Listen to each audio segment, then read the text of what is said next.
Hi all. ഒരു പുസ്തകം എടുത്ത് വായിക്കുമ്പോൾ അല്ലെങ്കിൽ ഒരു റാങ്ക് ഫയൽ എടുത്ത് പഠിച്ചു തുടങ്ങുമ്പോൾ ഏറ്റവും ബുദ്ധിമുട്ടുണ്ട് എന്ന് തോന്നുന്ന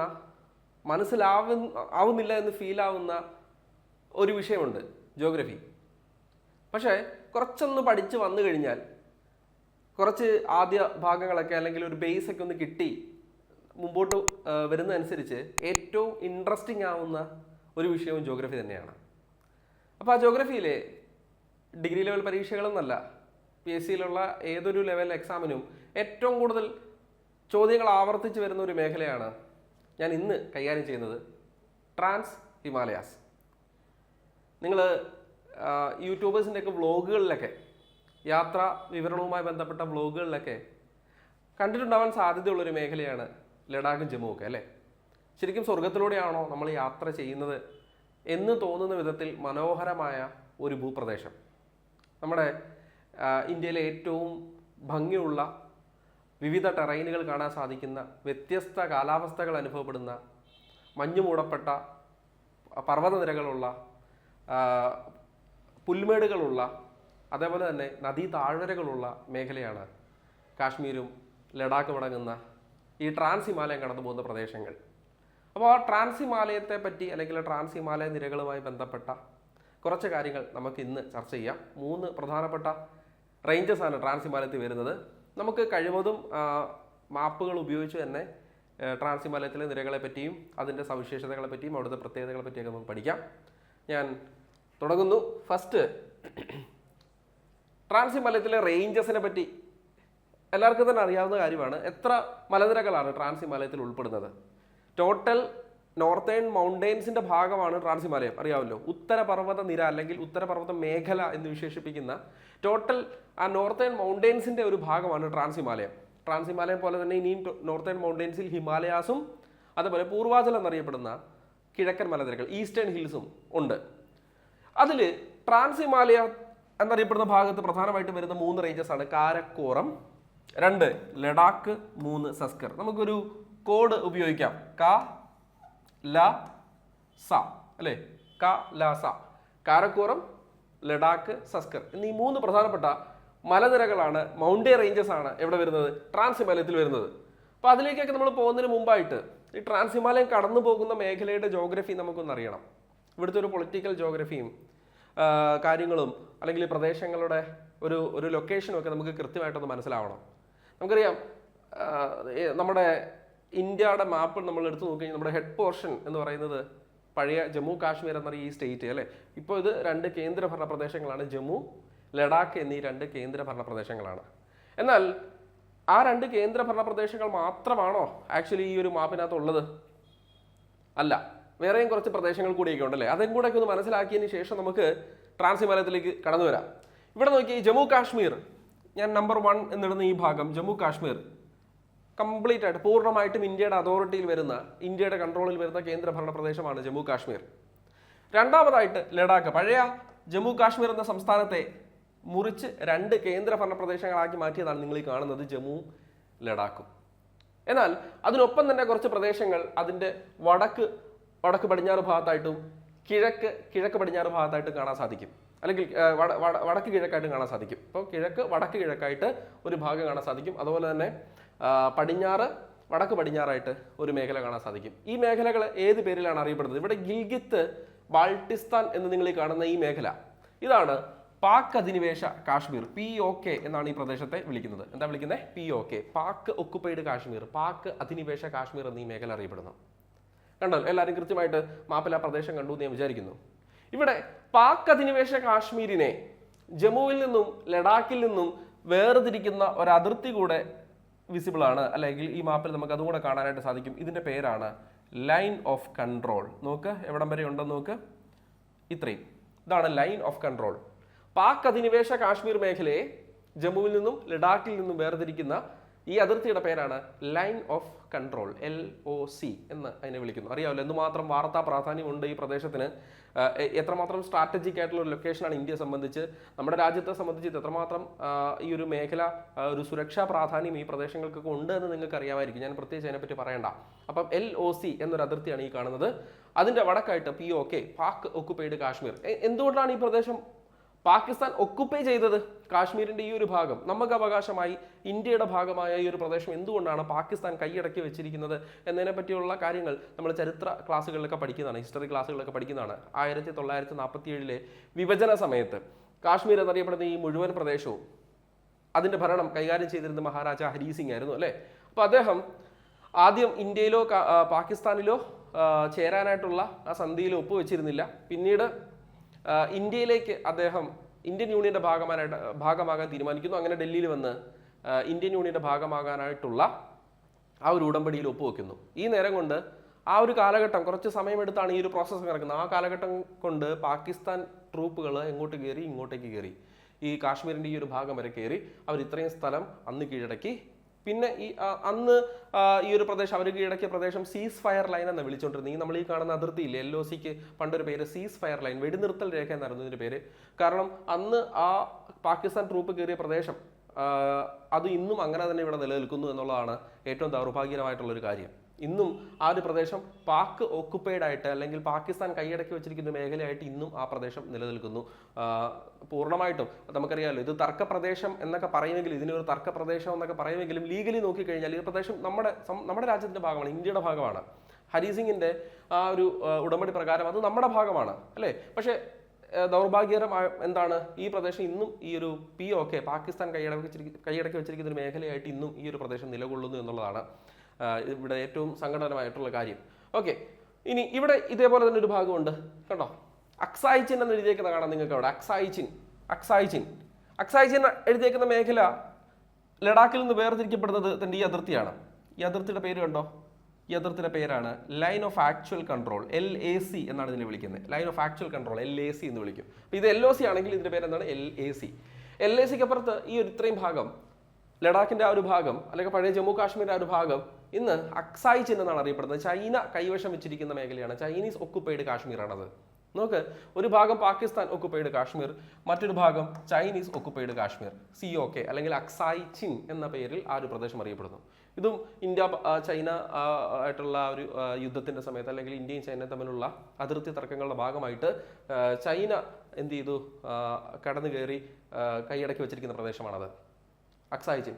ഇനി മറ്റൊരു ഭാഗം ഇവിടെ യെല്ലോ കളറിൽ മാർക്ക് ചെയ്തിട്ടുണ്ട്, ഇത് കണ്ടോ, ഈ ഒരു ഭാഗം ഷക്സ്ഗം വാലി എന്നൊക്കെയാണ് ഇതിനെ വിളിക്കുന്നത്. ഷക്സ്ഗം വാലി എന്നൊക്കെയാണ് വിളിക്കുന്നത്. പാക് ഒക്കുപ്പൈഡ് കാശ്മീരിന്റെ ഭാഗമായിരുന്ന ഈ ഒരു സ്ഥലം പാകിസ്ഥാൻ പിന്നീട് ചൈനയ്ക്ക് കൈമാറി. അതിന് പല കാര്യങ്ങളുണ്ട്, കൈമാറുന്നത് പല വിധത്തിലാകാം. പൊളിറ്റിക്കലി കൈമാറാം, പേടിപ്പിച്ച് കൈമാറാറുണ്ട് ചില പ്രദേശങ്ങൾ, ചിലർ ഒരു ഫ്രണ്ട്ഷിപ്പിന്റെ ഫലമായിട്ട് കൈമാറാറുണ്ട്. ഇത്തരത്തിൽ പാക് ഒക്കുപ്പൈഡ് കാശ്മീരിന്റെ ഇത്തരം ഒരു ഭാഗം പാകിസ്ഥാൻ ആർക്ക് കൈമാറി, ചൈനയ്ക്ക് കൈമാറി. ക്ലിയർ? ഇതാണ് ഇതിന്റെ ഒരു പൊളിറ്റിക്കൽ ജോഗ്രഫി എന്ന് പറയുന്നത്. ഈ ഒരു പ്രദേശത്തിന്റെ ഒരു പൊളിറ്റിക്കൽ ജോഗ്രഫി ഇതാണ്. അപ്പോൾ ഒന്ന് POK, ഇത്രയും ഭാഗം POK, ഇവിടെ നിങ്ങൾക്ക് കാണാം POK, ജമ്മുവിന്റെ വടക്ക് പടിഞ്ഞാറായിട്ട്. അതുപോലെ തന്നെ അക്സായി ചിൻ, ലഡാക്കിന്റെ കിഴക്ക് അല്ലെങ്കിൽ കിഴക്ക് ഭാഗത്തായിട്ട് അക്സായി ചിൻ എന്നറിയപ്പെടുന്ന ഒരു മേഖലയുണ്ട്. പിന്നെ ഇവിടെ ഷക്സ്ഗം വാലി എന്നറിയപ്പെടുന്ന ഒരു ഭാഗമുണ്ട്. POKയുടെ ഭാഗമായിരുന്ന ഒരു പ്രദേശം പിന്നീട് അത് പാകിസ്ഥാൻ ചൈനയ്ക്ക് കൈമാറിയ മേഖലയാണത്. അതെല്ലാം ഒഴിച്ച് ബാക്കി നമ്മുടെ പൂർണ്ണമായ ഇന്ത്യയുടെ കംപ്ലീറ്റ് അതോറിറ്റിയിൽ വരുന്ന രണ്ട് പ്രദേശങ്ങളാണ് ജമ്മു കാശ്മീരും ലഡാക്കും. രണ്ട് കേന്ദ്രഭരണ പ്രദേശങ്ങളാണ്. ക്ലിയർ? സോ ഈ ഒരു ജോഗ്രഫി ഇവിടുത്തെ മനസ്സിലായെന്ന് വിചാരിക്കുന്നു, അല്ലെങ്കിൽ ഓരോ പ്രദേശങ്ങളൊക്കെ എന്താണെന്ന് മനസ്സിലായെന്ന് വിചാരിക്കുന്നു. ചോദ്യങ്ങൾ ചോദിക്കുമ്പോൾ കൃത്യമായിട്ട് ഉത്തരം പറയാൻ വേണ്ടിയാണ് നമ്മളതൊക്കെ പറയുന്നത്. ഇനി ഞാൻ ഇവിടെയുള്ള കുറച്ച് സ്ഥലങ്ങൾ നിങ്ങളെ പരിചയപ്പെടുത്താം. കുറച്ച് സ്ഥലങ്ങൾ പരിചയപ്പെടുത്തിയതിന് ശേഷം നമുക്ക് മലനിരകൾ, മൗണ്ടൻ റേഞ്ചസ് വരച്ച് അത് മനസ്സിലാക്കാം. ക്ലിയർ? അപ്പോൾ ലഡാക്ക് നിങ്ങൾക്ക് ഇവിടെ കാണാം, ഒരു യൂണിയൻ ടെറിട്ടറിയാണ് ലഡാക്ക്. നിങ്ങളിവിടെ കാണുന്നുണ്ടല്ലോ, യൂണിയൻ ടെറിട്ടറിയാണ് ലഡാക്ക് എന്ന് പറയുന്നത് അല്ലേ. ലഡാക്ക് ഒരു പീഠഭൂമിയാണ്. ഈ ലഡാക്ക് എന്നറിയപ്പെടുന്ന മേഖല സാധാരണ ജമ്മു അല്ലെങ്കിൽ അതിന് ചുറ്റുമുള്ള മറ്റു പ്രദേശങ്ങളുമായി കമ്പയർ ചെയ്യുമ്പോൾ കുറച്ച് ഉയരത്തിലാണ് സ്ഥിതി ചെയ്യുന്നത്. അതുകൊണ്ട് ഇതിനെ പീഠഭൂമി എന്ന് വിളിക്കുന്നത്, ഒരു പ്ലാറ്റു എന്ന് വിളിക്കുന്നത്. ചുറ്റുപാടുമുള്ള പ്രദേശങ്ങളിൽ നിന്നും ഉയർന്ന സ്ഥിതി ചെയ്യുന്ന മുകൾ വശം ഏറെക്കുറെ പരന്നതായ പ്രദേശങ്ങളെയാണ് നമ്മൾ എന്ത് വിളിക്കുന്നത്, പീഠഭൂമികൾ അല്ലെങ്കിൽ പ്ലാറ്റു എന്ന് വിളിക്കുന്നത്. ലഡാക്ക് ഒരു പീഠഭൂമിയാണ്. ഇന്ത്യയിലെ ഏറ്റവും ഉയരത്തിൽ സ്ഥിതി ചെയ്യുന്ന, സമുദ്രനിരപ്പിൽ നിന്നുള്ള ഹൈറ്റ് നോക്കുമ്പോൾ ഏറ്റവും ഹൈറ്റിൽ സ്ഥിതി ചെയ്യുന്ന ഒരു പീഠഭൂമിയാണ് ലഡാക്ക്. ഏറ്റവും വലിയ പീഠഭൂമി എന്ന് ചോദിക്കുമ്പോൾ ലഡാക്ക് പറയരുത്, അത് ഡെക്കാനാണ്, മാറിപ്പോരുത്. ഇന്ത്യയിലെ ഏറ്റവും വലിയ പീഠഭൂമി എന്ന് ചോദിക്കുമ്പോൾ അത് ഡെക്കാനാണ്. ഇന്ത്യയിലെ ഏറ്റവും ഉയരത്തിലുള്ള പീഠഭൂമിയാണ് ലഡാക്ക്. ക്ലിയർ? ഇനി ലഡാക്കിന്റെ മറ്റൊരു പ്രത്യേകത എന്തെന്ന് ചോദിച്ചു കഴിഞ്ഞാൽ, ലഡാക്ക് ഒരു മരുഭൂമിക്ക് സമാനമായ പ്രദേശമാണ്. ലഡാക്ക് ഒരു മരുഭൂമിക്ക് സമാനമായ പ്രദേശമാണ്. വെജിറ്റേഷൻസ് വളരെ കുറവാണ്. സസ്യജാലങ്ങളുടെ വളർച്ച ഇവിടെ വളരെ കുറവാണ്. കാരണം മഴ വളരെ കുറവാണ് ലഡാക്ക്. മാത്രമല്ല തണുപ്പ് കൂടുതലാണ്. അതുകൊണ്ട് നമ്മൾ ഇതിനെ കോൾഡ് ഡെസേർട്ട് ഓഫ് ഇന്ത്യ ഇന്ത്യയുടെ ശീത മരുഭൂമി എന്ന് ലഡാക്ക് എന്നറിയപ്പെടുന്ന ഈ മേഖലയെ നമ്മൾ വിശേഷിപ്പിക്കും. കോൾഡ് ഡെസേർട്ട് ഓഫ് ഇന്ത്യ, ഇന്ത്യയുടെ ശീത മരുഭൂമി എന്ന് ഈ മേഖലയെ നമ്മൾ വിശേഷിപ്പിക്കും. ക്ലിയർ അല്ലേ? അപ്പോൾ ലഡാക്കിൻ്റെ കുറച്ച് കാര്യങ്ങൾ നമ്മൾ പറഞ്ഞു. 2 പ്രധാന ജില്ലകളാണ് ലഡാക്കിനുള്ളത്. ആ 2 ജില്ലകളും ലഡാക്കിൻ്റെ തലസ്ഥാനങ്ങളാണ്. ഒന്ന് ലേ എന്നറിയപ്പെടുന്ന ജില്ല, ലേ ക്യാപിറ്റലാണ്. അതുപോലെ തന്നെ കാർഗിൽ. 2 പ്രധാനപ്പെട്ട ജില്ലകൾ, 2 ജില്ലകളേ ഉള്ളൂ ലഡാക്കിൽ, 2 ഡിസ്ട്രിക്റ്റേ ഉള്ളൂ. അത് 2 ക്യാപിറ്റൽസ് ആണ്. ലേ എന്നറിയപ്പെടുന്ന ക്യാപിറ്റലും കാർഗിൽ എന്നറിയപ്പെടുന്ന ക്യാപിറ്റലും 2 ജില്ലകളാണ് കേട്ടോ. ക്ലിയർ? അപ്പോൾ ലേ എവിടെയാണ്, ഏകദേശം എവിടെയാണ്, അതുപോലെ തന്നെ കാർഗിൽ ഏകദേശം എവിടെയാണ് എന്നൊക്കെ ഒരു ഐഡിയ നമുക്ക് വേണം. അപ്പോൾ ലേ, കാർഗിൽ. ക്ലിയർ? നിങ്ങൾ ഈ കാണുന്നുണ്ടോ, ഈ ഞാൻ മാർക്ക് ചെയ്യുന്ന ഒരു പ്രദേശം നിങ്ങൾ ശ്രദ്ധിച്ചോണം. ഇതൊരു ഹിമാനിയാണ്, ഗ്ലേഷ്യറാണ്. ആ ഹിമാനിയുടെ പേരാണ്, ലഡാക്കിലുള്ള ഈ ഹിമാനിയുടെ പേരാണ് എന്ത്? സിയാച്ചിൻ ഗ്ലേഷ്യർ. അപ്പോൾ സിയാച്ചിൻ ഗ്ലേഷ്യർ എന്താണെന്ന് കണ്ടു. സിയാച്ചിൻ ഗ്ലേഷ്യറിൻ്റെ ഒരു പ്രത്യേകത നിങ്ങൾക്ക് ഇവിടെ മനസ്സിലായി കാണുമായിരിക്കും അല്ലേ? ഒരു സ്ട്രാറ്റജിക് ലൊക്കേഷനാണ്. ഇവിടെ ചൈനയുടെ കൈവശമുള്ള ഒരു പ്രദേശമുണ്ട്. പിന്നെ തന്നെ ഇത് LOC ആണ് ഈ കടന്നു വരുന്നത്. കണ്ടോ, LOC കണ്ടോ, ലൈൻ ഓഫ് കൺട്രോൾ ഈ കടന്നു വരുന്നത്, ലൈൻ ഓഫ് കൺട്രോൾ. ഇത് ഷക്സ്ഗം വാലി, ചൈന കൈവശം വെച്ചിരിക്കുന്ന മേഖലയുമായിട്ട് വേർതിരിക്കുന്ന ഒരു ഭാഗം. നോക്കുക എത്രമാത്രം ഒരു സെക്യൂരിറ്റി പ്രോബ്ലം അനുഭവപ്പെടാവുന്ന, അല്ലെങ്കിൽ എത്രമാത്രം വിജിലൻ്റ് ആയിട്ട് നമ്മുടെ പട്ടാളക്കാർ ഇരിക്കേണ്ട ഒരു മേഖലയാണ് സിയാച്ചിൻ എന്ന് നിങ്ങൾക്ക് മനസ്സിലായോ അല്ലേ? എത്രമാത്രം വിജിലൻ്റ് ആയിട്ടിരിക്കേണ്ട, എത്രയോടെ ശ്രദ്ധയോടെ ഇരിക്കേണ്ട മേഖലയാണ്. കടന്നു കയറ്റങ്ങൾ, നുഴഞ്ഞു കയറ്റങ്ങളൊക്കെ തടുക്കേണ്ട മേഖലയാണ് പ്രധാനമായിട്ടും. ഒരു ഹിമാനിയും കൂടെയാണ് ഒരു പ്രദേശം എന്ന് ആലോചിച്ചോണം. അവിടെ ജോലി ചെയ്യുന്ന നമ്മളുടെ പ്രിയപ്പെട്ട സൈനികർ, അവർ എത്രമാത്രം കഷ്ടപ്പെട്ടായിരിക്കും അവിടെ ജോലി ചെയ്യുന്നത് എന്ന് നമുക്ക് ഊഹിക്കാവുന്നതേ ഉള്ളൂ. ഒരു ഗ്ലേഷ്യറിൽ ഒരു എൻട്രി, ഇന്ത്യയുടെ ഒരു അതിർത്തി വരിക എന്ന് പറഞ്ഞു കഴിഞ്ഞാൽ അത് ഇതുമാത്രം ദുഷ്കരമായ ഒരു പ്രവൃത്തിയാണ്. അവിടെ ആ ഒരു ഭാഗം സംരക്ഷിക്കുക അല്ലെങ്കിൽ അത് സൂക്ഷിക്കുക എന്ന് പറയുന്നത്. ക്ലിയർ? അപ്പോൾ സിയാച്ചിൻ എവിടെയാണ്? ലഡാക്കിലാണ്. ഞാൻ എന്തൊക്കെ കാര്യങ്ങൾ പറഞ്ഞു? സിയാച്ചിൻ ഗ്ലേഷ്യർ ലഡാക്കിലാന്ന് പറഞ്ഞു, കാർഗിൽ ലഡാക്കിലാന്ന് പറഞ്ഞു, ലേ എവിടാന്ന് പറഞ്ഞു? ലഡാക്കിലാന്ന് പറഞ്ഞു. ക്ലിയർ അല്ലേ? ഇത്ര കാര്യങ്ങൾ നമ്മൾ ഈ ഒരു ലഡാക്കുമായി ബന്ധപ്പെട്ട് മാത്രം ഞാൻ പറഞ്ഞു. ഇനി ഇവിടെ ഈ പറഞ്ഞ ഗിൽഗിത്ത് ബാൾട്ടിസ്ഥാൻ എന്ന് എഴുതിയേക്കുന്ന POK എന്നറിയപ്പെടുന്ന മേഖല, ഇവിടെ ഒരു പ്രധാനപ്പെട്ട കൊടുമുടിയുണ്ട് POKയിൽ. ഈ കൊടുമുടിയുടെ പേരാണ് മൗണ്ട് K2. നിങ്ങളെല്ലാവരും വർഷങ്ങളായിട്ട് പഠിച്ചുകൊണ്ടിരിക്കുന്ന ഒരു ചോദ്യമാണ്. ഇന്ത്യയിലെ ഏറ്റവും ഉയരം കൂടിയ കൊടുമുടി ഏത്? Mount K2. എപ്പോഴും സാധാരണ പഠിച്ച് തുടങ്ങുന്ന ആളുകൾ ചോദിക്കുന്ന സംശയമാണ്, കുറച്ച് പഠിച്ച് കഴിഞ്ഞവർ ചോദിക്കാറില്ല. POKയിലുള്ള ഈ സ്ഥലത്ത് എന്തുകൊണ്ടാണ് ഇന്ത്യയുടെ ഏറ്റവും ഉയരം കൂടിയ കൊടുമുടിയായിട്ട് വിശേഷിപ്പിക്കുന്നത് എന്ന് പലരും ചോദിക്കാറുണ്ട്, അല്ലെങ്കിൽ പറയാറുണ്ട്. ഇത് എന്തുകൊണ്ട് ഇന്ത്യയിലെ ഏറ്റവും ഉയരം കൂടിയ കൊടുമുടിയായി മാറി? ഇത് POKയിലല്ലേ? സാറ് പറഞ്ഞ പ്രകാരം ഇന്ത്യയുടെ ഭാഗമായിട്ട് ലഡാക്കും ജമ്മുവും അല്ലേ വരുന്നത്? ഇന്ത്യയുടെ ഭാഗമായിട്ട് ഇതെല്ലാം ഇന്ത്യയുടെ ഭാഗം തന്നെയാണ്. പക്ഷേ ഇത് ഇന്ത്യക്ക് അവകാശമായ ഈ ഒരു പ്രദേശം മറ്റൊരു രാജ്യം കൈവശം വെച്ചിരിക്കുകയാണ് ചെയ്യുന്നത്. അല്ലാതെ മൗണ്ട് K2 ഇരിക്കുന്ന ഈ POK എന്ന് പറയുന്ന സ്ഥലം പാകിസ്ഥാൻ നമ്മൾ എഴുതി കൊടുത്തതല്ല. പാകിസ്ഥാന് വിഭജന സമയത്ത് കൊടുത്ത പ്രദേശമല്ല ഇത്.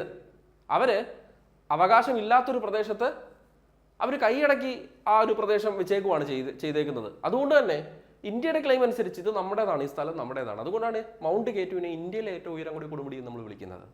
ഇന്ത്യയിലെ ഏറ്റവും ഉയരം കൂടിയ കൊടുമുടി എന്ന് വിളിക്കുന്നത്. ക്ലിയർ? അപ്പോൾ മറ്റൊരു ചോദ്യം വരാറുണ്ട്, പൂർണ്ണമായും ഇന്ത്യക്കകത്തുള്ള, പൂർണ്ണമായും എന്ന് പറയുമ്പോൾ ലൊക്കേഷൻ വൈസ് അല്ല, അതവിടെ പൂർണ്ണമായിട്ടും ഇന്ത്യയുടെ പൂർണ്ണ അധികാരത്തിലുള്ള, അല്ല തർക്കങ്ങളൊന്നും ഇല്ലാത്ത സ്ഥലത്തിരിക്കുന്നതിൽ ഏറ്റവും ഉയരം കൂടി കൊടുമുടി ഏതെന്ന് ചോദിക്കാറുണ്ട്. അത് കാഞ്ചൻജംഗയാണ്. അതേതാണ്? കാഞ്ചൻജംഗ. ക്ലിയർ അല്ലേ? ലൊക്കേഷൻ വൈസ് അല്ല. ക്ലിയർ? തർക്കങ്ങളൊന്നും ഇല്ലാത്ത ഇന്ത്യൻ ടെറിട്ടറിയിലുള്ളതിൽ വെച്ച് ഏറ്റവും ഉയരമുള്ള കൊടുമുടി ഏത് എന്ന് ചോദിച്ചാൽ സിക്കിമിലുള്ള കാഞ്ചൻജംഗയാണ്. കാഞ്ചൻജംഗയും കുറച്ച് നേപ്പാളിന്റെ ഭാഗത്തേക്കുണ്ട്. എന്നാലും ആ കാഞ്ചൻജംഗ ഇരിക്കുന്ന സിക്കിമിന്റെ പോർഷൻ തർക്കങ്ങളൊന്നുമില്ല ആരുമായിട്ടും. പൂർണ്ണമായിട്ടും ഇന്ത്യയുടെ അധികാരത്തിലുള്ള പ്രദേശമാണ്. മൗണ്ട് K2 ഇരിക്കുന്ന ഭാഗം POK ആണ്. അതുകൊണ്ടാണ് അങ്ങനെ ഒരു ചോദ്യം PSCക്ക് എപ്പോഴും വരാറുള്ളത്. ക്ലിയർ അല്ലേ? അപ്പോൾ മൗണ്ട് K2 നിങ്ങൾ കണ്ടു എന്ന് വിചാരിക്കുന്നു, സിയാച്ചിൻ കണ്ടു എന്ന് വിചാരിക്കുന്നു, ലഡാക്കും കാർഗിലും ഒക്കെ എവിടെയാണ് എന്ന് മനസ്സിലായെന്ന് വിചാരിക്കുന്നു. ഇനി ജമ്മുവുമായി ബന്ധപ്പെട്ട കുറച്ച് കാര്യങ്ങൾ പഠിക്കണം. ഇവിടെ ജമ്മു കാശ്മീരുമായി ബന്ധപ്പെട്ട കുറച്ച് സ്ഥലങ്ങൾ പഠിക്കണം. അതിനകത്ത് പ്രധാനമായിട്ടും ജമ്മു എന്നറിയപ്പെടുന്ന പട്ടണം, ഇവിടെ ജമ്മു കാശ്മീരിൽ ജമ്മു. ഇനി 2 ഇവരുടെ ക്യാപിറ്റൽ ശ്രീനഗർ. നേരെ മുകളിലോട്ട് കുറച്ച് മാറി ശ്രീനഗർ ഉണ്ട്. ശ്രീനഗർ പ്രധാനപ്പെട്ട ചില പോയിന്റുകൾ, സ്ഥലങ്ങൾ നമ്മൾ ഓർക്കണം. ഇവിടെ ശ്രീനഗർ വരുന്നുണ്ട്, ജമ്മു വരുന്നുണ്ട്.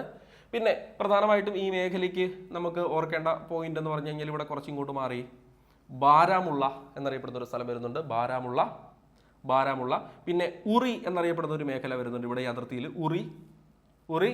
പിന്നെ ഈ ഭാഗങ്ങളിലൊക്കെ ആയിട്ട് പഹൽഗം അതുപോലെ തന്നെ സോനമർഗ് എന്നൊക്കെ പേരിലൊക്കെ ഉള്ള ചില പ്രധാനപ്പെട്ട പുൽമേടുകൾ വരുന്നുണ്ട്. ഇതെല്ലാം എവിടെയാണ്? ഈ ജമ്മു കാശ്മീരിന്റെ മേഖലയിലെ പഹൽഗം, സോനമർഗ്, നമ്മുടെ ബാരാമുള്ള, അതേപോലെ തന്നെ ഉറി, ശ്രീനഗർ, ജമ്മു തുടങ്ങിയ സ്ഥലങ്ങളൊക്കെ എവിടെ വരുന്നത്? ജമ്മു കാശ്മീരിലാണ്. ക്ലിയർ? എന്തിനാണ് ഈ സ്ഥലങ്ങളൊക്കെ പറഞ്ഞു തരുന്നത് എന്ന് ചോദിച്ചു കഴിഞ്ഞാൽ നമുക്ക് ഇനി ചോദ്യങ്ങൾ വരും. ഈ സ്ഥലങ്ങളൊക്കെ ബന്ധിപ്പിച്ചുകൊണ്ടുള്ള ചുരങ്ങളൊക്കെ പഠിക്കാനുണ്ട്. അപ്പോൾ നമുക്ക് ചോദ്യങ്ങൾ വരും. ഏകദേശം ഇതിൻ്റെ ഒരു ജോഗ്രഫി നിങ്ങൾക്ക് പിടികിട്ടിയെന്ന് ഞാൻ വിചാരിക്കുന്നു. മറ്റൊരു ചിത്രത്തിലേക്ക് ഞാനത് മാറ്റി പെട്ടെന്നൊന്ന് വരച്ച് കാണിച്ചു കഴിഞ്ഞാൽ ഏകദേശം വരയ്ക്കുന്നുള്ളൂ. ഇത് നമ്മുടെ ലൈൻ ഓഫ് കൺട്രോൾ LOC. ഇത് POK, ഈ ഒരു പ്രദേശം POK, പാക് ഒക്കുപ്പൈഡ് കാശ്മീർ. ഇനി ഇവിടെ കുറച്ച് ഭാഗം ഇങ്ങനെ അക്സായ് ചിൻ അല്ലെ, അക്സായ് ചിൻ AK എന്നേ ഇടുന്നുള്ളൂ, അക്സായ് ചിൻ. ഇത് POK. ഇനി ഇവിടെ ഇങ്ങനെ വേർതിരിക്കപ്പെടുന്നു ജമ്മു, ഇത് ജമ്മു കാശ്മീർ, ഈ ഭാഗം അല്ലെ, ഈ ഭാഗം ജമ്മു കാശ്മീർ, ഈ ഭാഗം ലഡാക്ക്. ഇനി ഇങ്ങനെ ഒരു ഭാഗം ഉണ്ട് എന്നറിയാമല്ലോ അല്ലേ, ഷക്സ്ഗം വാലി എന്നറിയപ്പെടുന്ന ഒരു ഭാഗം കൂടിയുണ്ട്. ക്ലിയർ? ഇതാണ് നമ്മൾ നേരത്തെ കണ്ട പ്രദേശം. ഇതിനകത്ത് ചില സ്ഥലങ്ങൾ, പ്രധാനപ്പെട്ട ചില സ്ഥലങ്ങളൊക്കെ നമുക്കൊന്ന് മാർക്ക് ചെയ്യണം. ഒന്നാമത്തത് ജമ്മു, ഇവിടെ കണ്ടോ, ജമ്മു ഏറ്റവും കൂടുതൽ ചോദ്യങ്ങൾ വരുന്ന ഒരു മേഖലയാണ് ജമ്മു. 2 ശ്രീനഗർ. ജമ്മുവിനെയും ശ്രീനഗറിനെയും തമ്മിൽ നമുക്ക് കണക്ട് ചെയ്യാം. ജമ്മുവിനെയും ശ്രീനഗറിനെയും തമ്മിൽ റോഡ് മാർഗം കണക്ട് ചെയ്യുമ്പോൾ അവിടെ വരുന്ന പ്രധാനപ്പെട്ട ചുരമാണ്, ഒന്ന് ചുരം നമ്പർ 1 ബെനിഹൽ ചുരം. ജമ്മുവിനെയും ശ്രീനഗറിനെ തമ്മിൽ കണക്ട് ചെയ്യുമ്പോൾ ഇവിടെ വരുന്ന പ്രധാനപ്പെട്ട ചുരമാണ് ഏത്? ബെനിഹൽ ചുരം. ക്ലിയർ? അപ്പോൾ ഒന്നാമത്തെ കാര്യം പഠിച്ചു. ജമ്മു ശ്രീനഗറിനെ തമ്മിൽ ബന്ധിപ്പിക്കുന്ന പീർപ്പാഞ്ചാൽ എന്ന മൗണ്ടെയിൻസിനെ മുറിച്ച് കടക്കുന്ന ചുരമാണ് ബെനിഹൽ ചുരം. ഇനി ഈ ശ്രീനഗറിനെ നമുക്ക് ഇവിടെയുള്ള കാർഗിലിലേക്ക്, ഇത് ലേ ആണല്ലോ, രണ്ടാമത്തത് ലേ അല്ല, ലഡാക്ക് ആണല്ലോ, ലഡാക്ക് എന്ന കേന്ദ്രഭരണ പ്രദേശമല്ലേ, ലഡാക്കിലെ കാർഗിലിലേക്ക് നമുക്ക് കണക്ട് ചെയ്യാം. ഇതിനെ കണക്ട് ചെയ്യുമ്പോൾ ഇവിടെ വരുന്ന ചുരമാണ് ഹിമാദ്രി നിരകളിൽ വരുന്ന ജമ്മു കാശ്മീരിനകത്ത് തന്നെയുള്ള ഈ ചുരമാണ് സോജില ചുരം. ഏത് ചുരമാണ്? സോജില. ക്ലിയർ? എങ്ങോട്ടാ? ആരെയൊക്കെ കണക്ട് ചെയ്തു? ശ്രീനഗറിനെ കാർഗിലിലേക്ക് കണക്ട് ചെയ്തു. ആദ്യം ജമ്മുവിനെ ശ്രീനഗറിലേക്ക് കണക്ട് ചെയ്തു ബെനിഹൽ ചുരം വഴി, പിന്നെ ശ്രീനഗറിനെ കാർഗിലിലേക്ക് കണക്ട് ചെയ്തു ഏത്? സോജില ചുരം വഴി. ക്ലിയർ? ഇനി ഈ കാർഗിലിൽ നിന്ന് നമുക്ക് എങ്ങോട്ടേക്ക് പോവാം? ലേയിലേക്ക് പോകാം. കാർഗിലിൽ നിന്ന് ലേയിലേക്ക് പോകുന്ന വഴിക്ക് 2 പ്രധാന ചുരമുണ്ട്. നമിക്കല എന്നറിയപ്പെടുന്ന ഒരു ചുരവുമുണ്ട്. ഇവിടെ തന്നെ വളരെ ഫേമസ് ആയിട്ടുള്ള നമ്മുടെ NCERT ടെക്സ്റ്റിനകത്ത്, പ്രത്യേകിച്ച് നമ്മൾ NCERT ടെക്സ്റ്റ് ആണ് ഡിഗ്രി ലെവലിൽ പഠിക്കുന്നത്, അവിടെ NCERT ടെക്സ്റ്റിനകത്ത് വരുന്ന പ്രധാനപ്പെട്ട ഒരു ചുരം ഉണ്ട്. അതാണ് ഫോർട്ടുല. ഏതാണ്? ഫോർട്ടുല. കണക്ട് ചെയ്തത് കാർഗിലിനെ ലേയിലേക്ക്. ഓർക്കണം, നിങ്ങൾക്ക് ഓർക്കാൻ വേണ്ടി ഞാൻ ഇതെല്ലാം കൃത്യമായിട്ട് മാർക്ക് ചെയ്ത് തരുന്നത്. ഇനി ഈ ലേനെ നമുക്ക് പറഞ്ഞ ഇവിടുത്തെ നമ്മുടെ ഈ ഒരു സിയാച്ചിനിലേക്ക് അല്ലേ, നമ്മുടെ ഹിമാനി ഗ്ലേഷ്യർ, ലേനെ സിയാച്ചിനിലേക്ക് നമുക്ക് ഇങ്ങനെ കണക്ട് ചെയ്യാം. ലേനെ സിയാച്ചിനിലേക്ക് കണക്ട് ചെയ്യാം. അവിടെ വരുന്നൊരു പ്രധാനപ്പെട്ട ചുരമാണ്, ലേനെ സിയാച്ചിനിലേക്ക് കണക്ട് ചെയ്യുന്ന വഴിക്ക് വരുന്നൊരു പ്രധാനപ്പെട്ട ചുരമാണ് ഖർദുംല. ഏതാണ്? ഖർദുംല. ഒന്നുകൂടെ പറയാം. ജമ്മുവിനെ നമുക്ക് ശ്രീനഗറിലേക്ക് കണക്ട് ചെയ്യാം. ഏത് ചുരം വഴി? ബെനിഹൽ ചുരം വഴി. ജമ്മുവിനെ ശ്രീനഗറിലേക്ക് കണക്ട് ചെയ്യാം ബെനിഹൽ ചുരം വഴി. ശ്രീനഗറിനെ കാർഗിലിലേക്ക് കണക്ട് ചെയ്യാം. ഏത് ചുരം വഴി? സോജില ചുരം വഴി. കാർഗിലിനെ നമുക്ക് ലേയിലേക്ക് കണക്ട് ചെയ്യാം. 2 പ്രധാന ചുരങ്ങളുണ്ട്, നമിക്കലയുണ്ട്, അതേപോലെ തന്നെ ഫോർട്ടുലയുണ്ട്. നമുക്ക് തൽക്കാലം നമ്മുടെ ടെക്സ്റ്റിനകത്തുള്ള ഫോർട്ടുല മതി. കാർഗിലിനെ ലേയിലേക്ക് കണക്ട് ചെയ്യുന്നു. ഇനി ലേനെ നമുക്ക് സിയാച്ചിൻ ഗ്ലേഷ്യറിലേക്ക് കണക്ട് ചെയ്യാം. ഏത് ചുരം വഴി? ഖർദുംല ചുരം വഴി. ഇപ്പോൾ പ്രധാനപ്പെട്ട 4 ചുരങ്ങൾ ഈ മേഖലയിലുണ്ട് എന്നുള്ള കാര്യം മനസ്സിലാക്കുക. 4 പ്രധാനപ്പെട്ട ചുരങ്ങൾ നമ്മുടെ +1 ടെക്സ്റ്റ് പഠിച്ചു തുടങ്ങുമ്പോൾ 4 ചുരങ്ങളെ പറ്റി ഇവിടെ പ്രതിപാദിക്കുന്നുണ്ട് പുസ്തകത്തിൽ. ആ 4 ചുരങ്ങളും എവിടെയൊക്കെ ആരെയൊക്കെ കണക്ട് ചെയ്യുന്നു എന്നുള്ളതിൻ്റെ ഒരു ഐഡിയ ഞാൻ നിങ്ങൾക്ക് തന്നെന്ന് വിചാരിക്കുന്നു. ഇത് മാറ്റുന്നു. ഓക്കെ, ഇനി എന്താണ് ഈ ഭാഗത്തെ പറ്റി പറയാനുള്ളത്, അല്ലെങ്കിൽ ഈ ഒരു മേഖലയുമായി ബന്ധപ്പെട്ട് നമുക്ക് അടുത്ത പഠിക്കാൻ ഉള്ളത് എന്താണ്? നമുക്കറിയാം, നാഷണൽ ഹൈവേസിനെ പറ്റി നമ്മൾ പഠിക്കുമ്പോൾ അവിടെ ന്യൂ നമ്പറും ഓൾഡ് നമ്പറും എന്ന് നിങ്ങൾക്ക് കാണാൻ സാധിക്കും. നാഷണൽ ഹൈവേ സെർച്ച് ചെയ്ത് കഴിഞ്ഞാൽ ന്യൂ നമ്പർ എന്നും ഓൾഡ് നമ്പർ എന്നും കാണാൻ സാധിക്കും. അതിനകത്തെ ന്യൂ നമ്പർ NH1 ഈ മേഖലയുമായി ബന്ധപ്പെട്ടതാണ്. ന്യൂ നമ്പർ NH1 ഈ പറഞ്ഞ കാശ്മീർ മേഖലയുമായി ബന്ധപ്പെട്ടതാണ്. എന്താണ് അത് നമുക്ക് നോക്കാം. നോക്കിക്കോണം. ആദ്യം ഈ പറഞ്ഞ അതിർത്തികളെല്ലാം മാറ്റുന്നു. ഓക്കെ, ഇത് ജമ്മു കാശ്മീർ, ഇത് ലഡാക്ക്. നോക്കി, ഇവിടെ ഉറി എന്നറിയപ്പെടുന്ന ഒരു മേഖലയുണ്ട്. ഞാൻ പറഞ്ഞായിരുന്നു ജമ്മുവിലാണ് ഉറി എന്നൊരു സ്ഥലം ഉള്ളത്. ഞാനവിടെ എഴുതുവാണ്, ഉറി എന്ന് എഴുതുന്നു. ഉറിയിൽ നിന്ന് ലഡാക്കിലെ ലേ എന്ന് പറയുന്ന അതിൻ്റെ ക്യാപിറ്റൽ, ലഡാക്കിൻ്റെ ലേ ക്യാപിറ്റൽ ലേയിലേക്ക് ബന്ധിപ്പിക്കുന്ന ഒരു റോഡുണ്ട്. ഈ റോഡാണ് നിലവിൽ NH1 എന്നറിയപ്പെടുന്നത്. എവിടെ നിന്ന് എങ്ങോട്ടാ? ഉറിയിൽ നിന്ന് ലേയിലേക്ക്. പുതിയ ന്യൂ നമ്പറിംഗ് ആണ്. ന്യൂ നമ്പറിംഗ് പ്രകാരം, ഓൾഡ് നമ്പറിംഗ് പ്രകാരം ഓൾഡ് നമ്പറിംഗ് പ്രകാരം NH1 എന്ന് പറയുന്നത് ഡൽഹി ടു പഞ്ചാബിനടുത്ത് അമൃത്സറിനടുത്ത് അട്ടാരി എന്നൊരു സ്ഥലം വരെയായിരുന്നു ഓൾഡ് നമ്പറിംഗ് പ്രകാരം NH1. ഓക്കെ, അത് മാറി ഇപ്പൊ ന്യൂ നമ്പറിംഗ് വന്ന് NHകൾക്കെല്ലാം ന്യൂ നമ്പറിംഗ് വന്നു. അത് പ്രകാരം ഉറി തൊട്ട് ലേ വരെയാണ് NH1. ഈ NH1 കടന്നു പോകുന്ന പ്രദേശങ്ങളൊക്കെ വളരെ ഇമ്പോർട്ടൻ്റ് ആണ്. ശ്രീനഗറിൽ നിന്ന് വരുന്ന വഴിക്ക് ഏത് ചുരമുണ്ട്? സോജില ചുരമുണ്ട്. സോജില ചുരത്തിലൂടെ കാർഗിലിലേക്ക്, കണ്ടോ, കാർഗില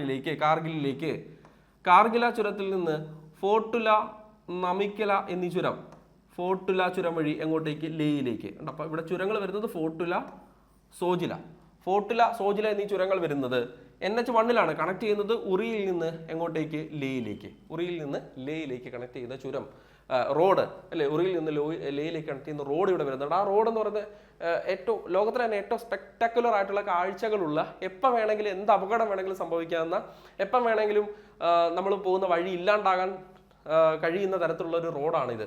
ഈ പറഞ്ഞ ഉറിയിൽ നിന്ന് ലേയിലേക്കുള്ള റോഡ് ലോകത്തിലെ ഏറ്റവും കൂടുതൽ അപകടം നിറഞ്ഞ ഒരു റോഡാണ് നിങ്ങളിപ്പോൾ ഈ കാണുന്നത്. മനസ്സിലായോ? നമുക്ക് ജമ്മുവിൽ നിന്ന് ലേയിലേക്ക് കണക്ട് ചെയ്യാനുള്ള ഒരു പ്രധാനപ്പെട്ട റോഡ് അതാണ് നിങ്ങൾ ഈ കാണുന്ന ഏത് റോഡ്? ഏത് റോഡാ? ഏത് റോഡാ? NH1 എന്നറിയപ്പെടുന്ന നാഷണൽ ഹൈവേ. ക്ലിയർ അല്ലേ?